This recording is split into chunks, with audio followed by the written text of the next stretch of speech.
দুনিয়াতে যত অদ্ভুত অদ্ভুত প্রশ্ন সব আপনি মুসা আলাহিস সাল্লামের মাথা থেকে পাবেন।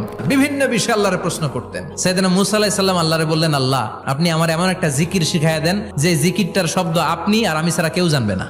দিনে রাতে সব সময় এই জিকির আমি করব, আপনারে ডাকবো, কিন্তু শর্ত হলো এই জিকিরটা জানবে শুধু আপনি আর জানবো শুধু আমি। আল্লাহ বললেন, মুসা পড়ো লা ইলাহা ইল্লাল্লাহ।